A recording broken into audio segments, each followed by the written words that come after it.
संकल्प जिसे पूरा करने का प्रण प्रधानमंत्री मोदी ने लिया था, 2 पूरे हो चुके हैं और क्या 24 के चुनाव से पहले अब तीसरे की बारी है?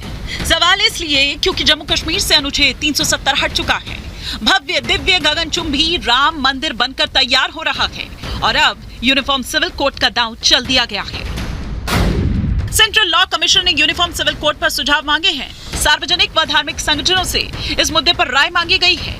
1 महीने के भीतर कोई भी व्यक्ति या संगठन सुझाव दे सकते हैं, यानी करीब महीने भर बाद यूनिफॉर्म सिविल कोड पर आगे की प्रक्रिया शुरू हो सकती है। लेकिन जैसे ही यूनिफॉर्म सिविल कोड को लेकर ये कवायद शुरू हुई, सियासी तपिश बढ़ने लगी।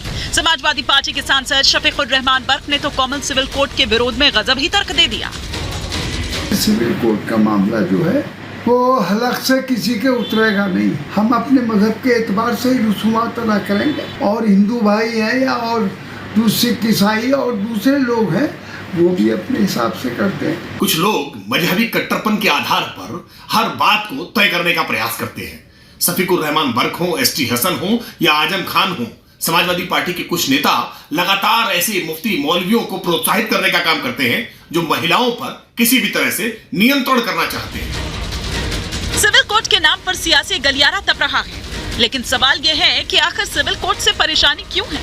यूसीसी लागू होने के बाद कानून सबके लिए एक समान होगा तो घमासान क्यों छिड़ा है? सिविल कोड पर विरोध के सुर क्यों उठ रहे हैं?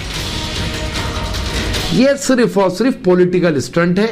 2024 की तैयारी है। अपने मैनिफेस्टो को पूरा करने के लिए ये कोशिश की जा रही है। कॉमन सिविल कोड राष्ट्रीय एकता और अखंडता के लिए समय की आवश्यकता है और भारतीय जनता पार्टी को 2024 में चुनाव में जाने से पहले ही इस शर्त को पूरा करना चाहिए।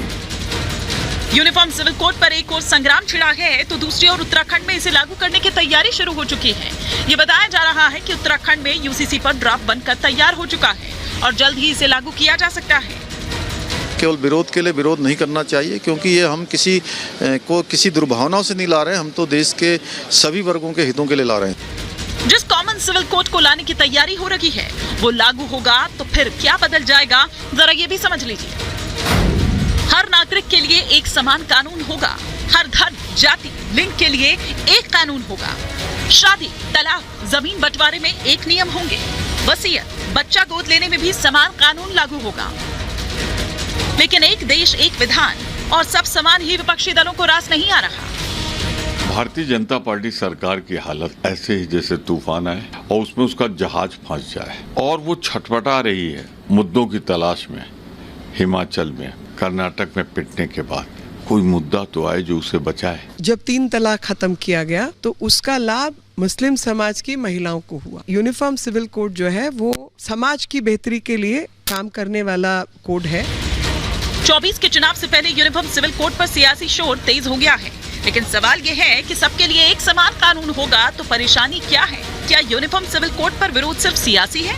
और सवाल ये भी कि क्या 24 के चुनावी मुद्दों का ब्लूप्रिंट तैयार हो चुका है? Bureau report, Republic Bharat.